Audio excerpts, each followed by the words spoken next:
Welcome to my channel easy learning accounts. आज के इस वीडियो में हम जनरल एंट्री को ही आगे बढ़ाएंगे और कुछ और भी रूल्स देखेंगे। आगे बढ़ेंगे उन रूल्स के जो मैंने आपको अपनी लास्ट वीडियो नंबर 20 में बताए थे। कई रूल्स हमने डिस्कस किए थे बेटा। अगर आपने मेरी वीडियो नंबर 20 नहीं देखी है तो पहले आप मेरी लास्ट वीडियो देखिए, तभी आपको आज की वीडियो समझ में आएगी। लास्ट वीडियो मैंने रूल्स ऑफ जनरल स्टार्ट किए थे। मैंने आपको कई सारे रूल बताए, जैसे start business with cash account, debit to capital account, narration भी लिखा, बीइंग बिजनेस स्टार्टेड। फिर मैंने आपको बताया बेटा अगर हम गुड्स परचेज करते हैं कैश में तो purchase account debit to cash कर देते हैं। अगर यही गुड्स हम क्रेडिट में परचेज करते हैं या कोई नाम दिया है हमें तो purchase account debit to concerned name लिख देते हैं। फॉर एग्जांपल अगर राम है तो purchase account debit to Ram. Same rule हम सेल के साथ अप्लाई करते हैं। जैसे हमने गुड्स सोल्ड इन कैश कर दिया तो cash account debit to sale, और अगर हमने क्रेडिट में गुड्स बेचे हैं तो cash account debit to Ram. अगर हम एज्यूम कर लें कि ट्रांजैक्शन में गुड्स हमने राम को बेचे हैं, राइट। इनके रूल्स मैंने कैसे अप्लाई किए थे, ट्रेडिशनल और मॉडर्न अप्रोच कैसे फिल किया था, ये भी मैंने अपनी लास्ट वीडियो में आपको बताया था। इसके अलावा मैंने 2-3 रूल्स और पढ़ाए, जैसे expenses paid, concern expenses salary मान लेते हैं, salary account debit to cash according to nominal rule मैं बता चुकी हूँ आपको लास्ट वीडियो में, तो मैं उसको रिपीट नहीं करूंगी। मैंने इनकम रिसीप्ट की भी एंट्री आपको बताई, cash account debit to concern income which we receive, payment made to Ram, assume कर लेते हैं Ram to cash, payment received from the concerned person, then cash account debit to concerned person. एक बात मैं आपको जनरल बता देती हूँ, if you find yourself that you are receiving the money then by the assets rule और by the real rule you apply what comes in debit, मतलब cash को हमेशा डेबिट करना। और अगर आपको एंट्री से लग रहा है कि पेमेंट हमारे पास से जा रहा होगा तो तुरंत टू कैश लिख देना, अपोजिट ट्रांजैक्शन आप अपोजिट साइड पहुंचा देना। इस तरह से स्मार्टली आप एंट्री करेंगे तो कभी भी गलती नहीं होगी। आज हम बहुत इंपॉर्टेंट पार्ट पढ़ रहे हैं हमारे जनरल के रूल्स का, वो है हमारा डिस्काउंट। बेसिकली बच्चे इसको बहुत कठिन मानते हैं और कहते हैं डिस्काउंट वो अप्लाई नहीं कर पा रहे हैं। तो डिस्काउंट सबसे पहले देख लेते हैं, ये डिस्काउंट क्या होता है। बेटा डिस्काउंट होता है किसी भी चीज पर अगर हमें रिडक्शन मिल रहा है प्राइस पे तो that reduction in price is known as discount. अच्छा एक वर्ड और आता है, आपने कभी सुना होगा, रिबेट। बहुत बड़ा कंफ्यूजन होता है हमें कि रिबेट क्या है और डिस्काउंट में अंतर क्या है। डिस्काउंट तो होता है किसी भी चीज पर छूट मिलना, रिडक्शन मिलना, तो ये ना डिस्काउंट है। मतलब रिबेट में भी वही है, किसी भी चीज पे छूट मिलना, पैसे को रिडक्शन करके हमें प्राइस मिलना, but the reason of both the reduction is different. Discount कभी भी इस रीजन से नहीं मिलता कि सामने वाला गुड्स पुअर क्वालिटी का है, बिक नहीं रहा है, सेल लगी हुई है, थोड़ा सा डैमेज है, ऐसा कोई रीजन नहीं होता है basically for discount. But the reason behind the rebate is somehow this only, if the goods are of poor quality, some damage is there, तो उसके लिए अलग से सेल लग जाती है जिसमें हम रिबेट प्रोवाइड करते हैं, and that is rebate. And rebate always shown in the journal entry, right? Cash के साथ हमेशा हमें रिबेट दिखेगा। अगर कैश डेबिट में है तो रिबेट डेबिट में दिखेगा, और अगर हम रिबेट पे कर रहे हैं तो टू कैश के साथ हमें रिबेट दिखेगा। क्लियर है? अब आ जाते हैं लौट के अपने डिस्काउंट पे। हम बात कर रहे थे डिस्काउंट रिडक्शन इन प्राइस होता है। अच्छा डिस्काउंट 2 तरीके के होते हैं बच्चों, पहला होता है ट्रेड डिस्काउंट और दूसरा होता है कैश डिस्काउंट। ट्रेड डिस्काउंट वो डिस्काउंट जो बेसिकली हमें लिस्ट प्राइस पे मिलता है, बल्क में लार्ज क्वांटिटी में कोई चीज परचेज कर रहे हैं तो उस पर हमें ट्रेड डिस्काउंट मिल जाता है।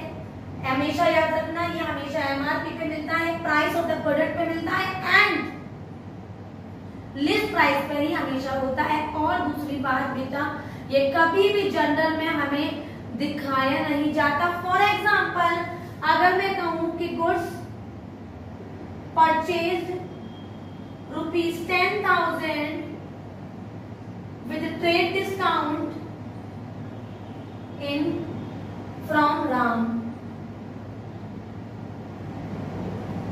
मैंने गुड्स परचेज किए हैं राम से, ट्रेड डिस्काउंट है 10%, राम देख लिया, परचेज दिख लिया, तो इतना बच्चों को समझ में आ गया होगा कि नाम दिया हुआ है तो ये क्रेडिट ट्रांजैक्शन है, मतलब purchase account debit to Ram. Trade discount है, इसमें 10,000 का 10% करेंगे तो 1,000 आ जाएगा, 10,000 में से 1,000 गए तो 9,000 आ जाएगा और एंट्री बनेगी purchase account debit to Ram 9,000 being goods purchased with trade discount। Clear है? तो हमेशा ट्रेड डिस्काउंट हमेशा लिस्ट प्राइस पे मिलता है, एमआरपी पे मिलता है, प्राइस ऑफ द प्रोडक्ट पे मिलता है और हमेशा एंट्री में कभी स्पेशल एंट्री से शो नहीं किया जाता है, अमाउंट केवल डिडक्ट हो जाती है। तो यही मैंने किया, 10,000 में से 1,000 माइनस कर दिया, शो नहीं किया लेकिन वैल्यू लेस कर दी और टीवी कट कर दिया, मतलब ट्रेड डिस्काउंट वैल्यू कट कर दी।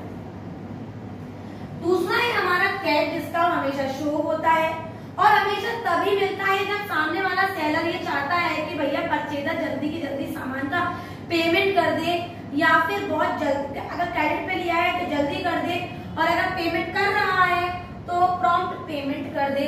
तो इस तरह का स्पेसिफाइड टाइम के अंदर पेमेंट करते वक्त जो हम डिस्काउंट देते हैं कैश पे उसे कहते हैं कैश डिस्काउंट। फॉर एग्जांपल मैं ये कहूँ कि अगर आपने जो चीज मुझसे खरीदी है, अगर आप इसे मुझे 14 डेज पर कैश पे कर देती है तो मैं आपको 10% कैश डिस्काउंट दूंगी।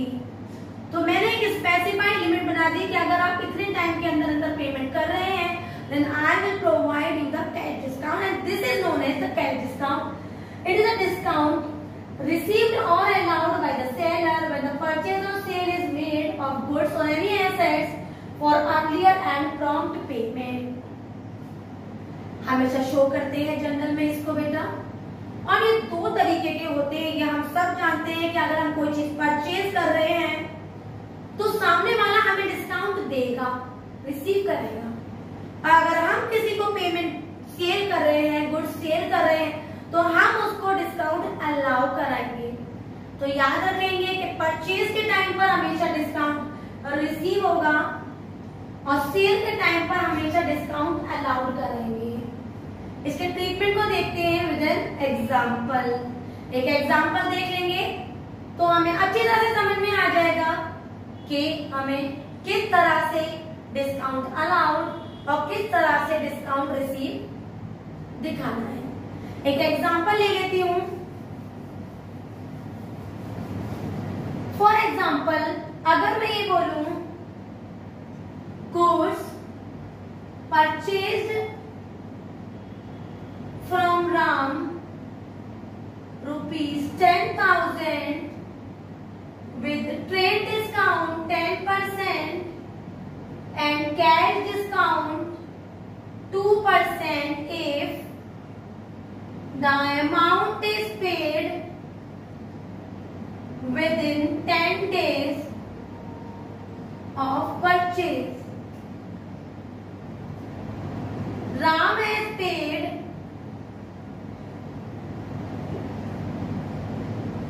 the amount within 9 days. Clear है? तो ये बोल रहे हैं कि हमने परचेज किया है राम से 10,000 का goods with trade discount 10% and a cash discount 2% if the Ram has paid within 10 days of purchase. The Ram has paid the amount on the 9th day. मतलब 10 डेज से पहले ही राम ने पेमेंट दे दी तो यहाँ पर कैश डिस्काउंट लगेगा। तो मैं इसकी दो एंट्री करूंगी। सबसे पहले करूंगी मैं अपने ट्रेड डिस्काउंट की एंट्री, जहां पर खरीद हमारी उधार से हुई थी तो एंट्री होगी purchase account debit to Ram being goods purchased from Ram.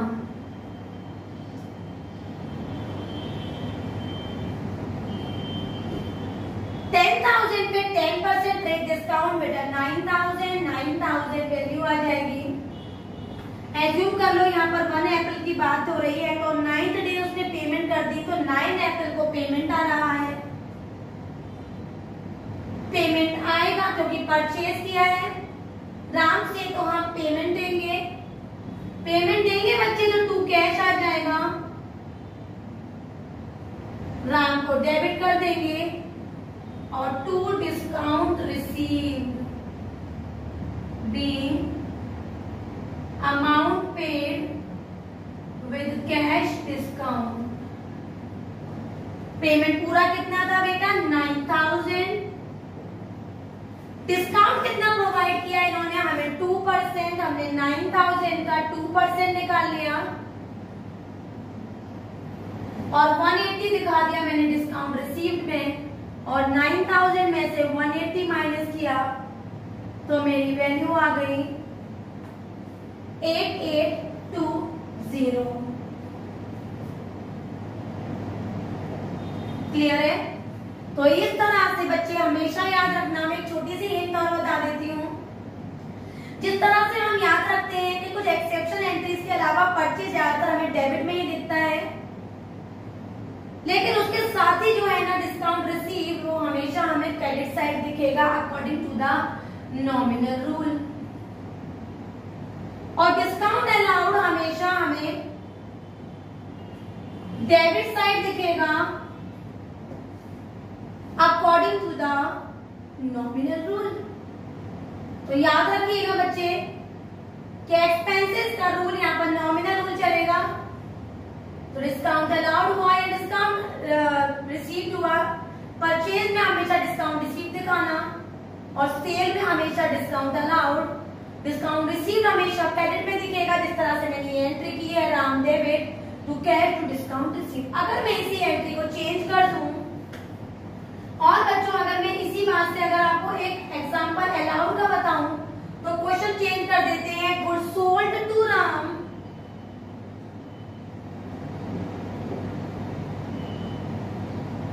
₹10,000 with trade discount 10% and cash discount if the payment is received within 10 days. If the amount is received within 10 days, Ram has paid the amount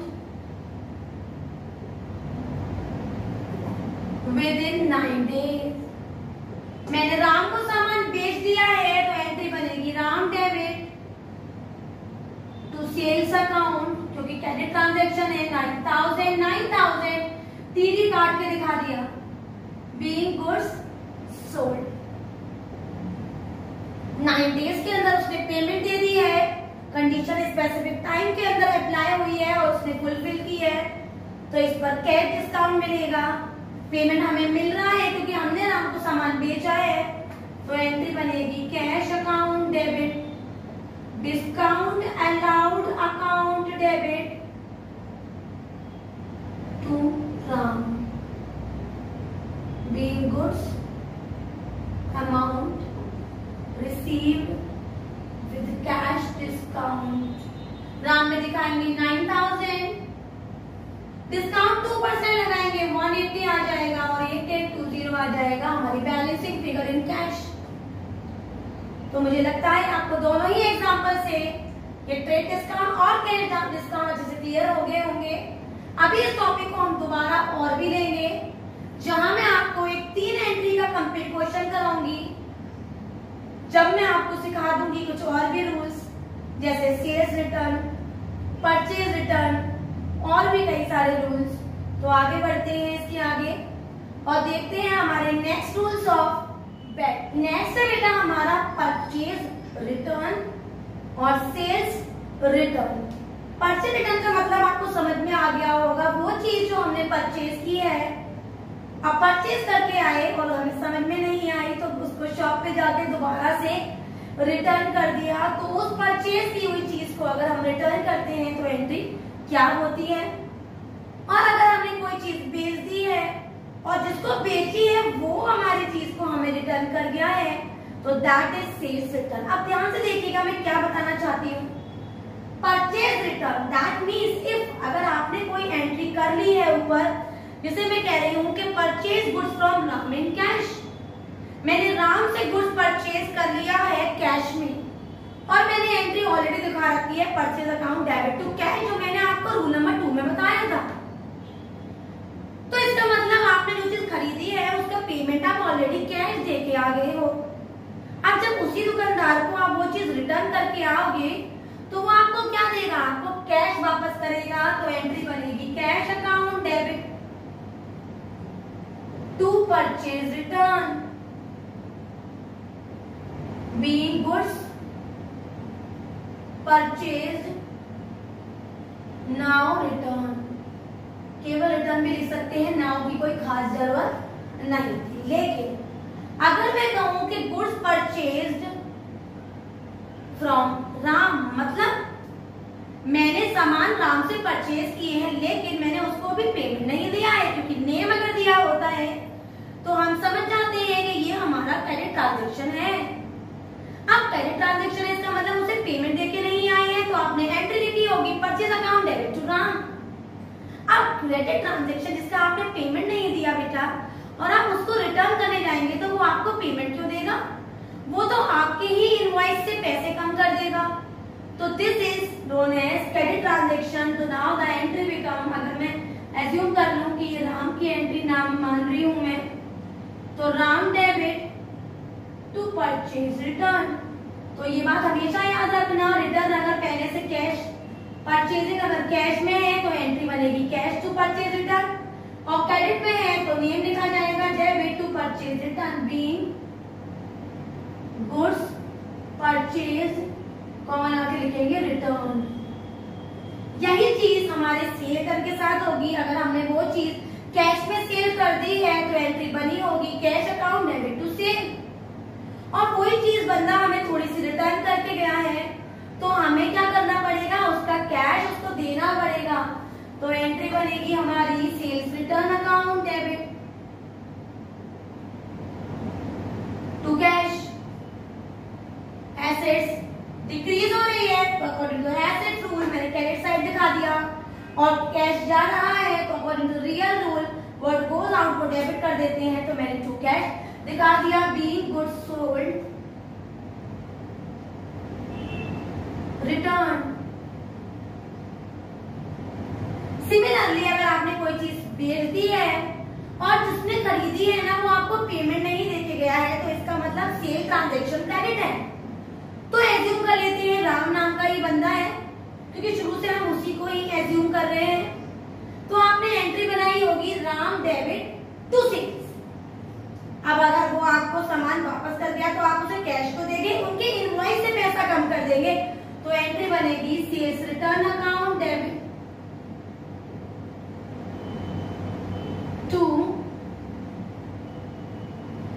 assume कर लेते हैं Ram being goods